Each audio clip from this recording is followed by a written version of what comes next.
ಏನು ಸ್ವಾಮಿ ಚೆನ್ನಾಗಿದ್ದೀರಾ? ಚೆನ್ನಾಗಿದ್ದೀವಿ. ಓಕೆ ಓಕೆ, ಮಾಡಿ ಮಾಡಿ ಸ್ವಾಮಿ ಪೂಜೆ ಮಾಡಿ ನೋಡಿ. ಚೆನ್ನಾಗಿದ್ದೀವಿ. ಹಾಂ ಇಲ್ಲಿಗೆ ನೀವು ಯಾರನ್ನ ಭಕ್ತಾದಿಗಳು ಬಂದ್ರೆ ಬ್ರಹ್ಮದೋಷ ಹೋಗುತ್ತೆ. ಹಾಂ ಬ್ರಹ್ಮದೋಷ ಹೋಗುತ್ತೆ. ಜಾತಕ ಇದ್ರೆ ಎತ್ಕ ಬರ್ಬೋದು. ಜಾತಕದಿಂದ ತಂದೆ ಇಲ್ಲಿ ಬಿಟ್ಟು ಇಲ್ಲಿ ಇಟ್ಟು ಪೂಜೆ ಮಾಡ್ಕೊಂಡೋದ್ರೆ ಹಾಂ ನಿಮಗೆ ಬ್ರಹ್ಮದೋಷ ಅನ್ನೋದು ಹೋಗುತ್ತೆ. ಹ್ಞೂ ಮತ್ತೆ ಅಲ್ಲಿ ಸರ್ಪ ಇದೆ, ಸರ್ಪ ಇದೆ. ಸರ್ಪನ ಮುಟ್ಟಿ ನಮಸ್ಕಾರ ಮಾಡ್ಕೊಂಡ್ರೆ ಸರ್ಪದೋಷ ಹೋಗುತ್ತೆ, ಬ್ರಹ್ಮದೋಷ ಹೋಗುತ್ತೆ. ನೀವು ಜಾತಕ ಇದ್ರೆ ಎತ್ಕ ಬಂದ್ರೆ, ಹಂಗಿಲ್ಲ ಅಂದ್ರೆ ಜಾತಕ ಎತ್ಕೊಂಡ್ ಜಾತಕ ಬರ್ಸ್ಕೋಬಹುದು. ಜಾತಕ ಬರ್ಕೊಡ್ತೀವಿ. ಸರಿ.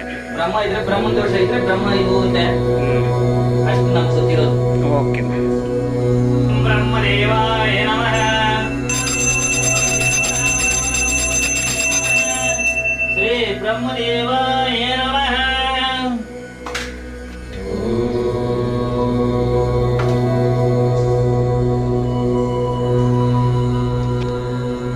ಬ್ರಹ್ಮದೇವರ ಆಶೀರ್ವಾದ ಸಿದ್ಧಿರಸ್ತು, ಕೃಪಾ ಕಟಾಕ್ಷ ಸಿದ್ಧಿರಸ್ತು, ತಥಾಸ್ತು.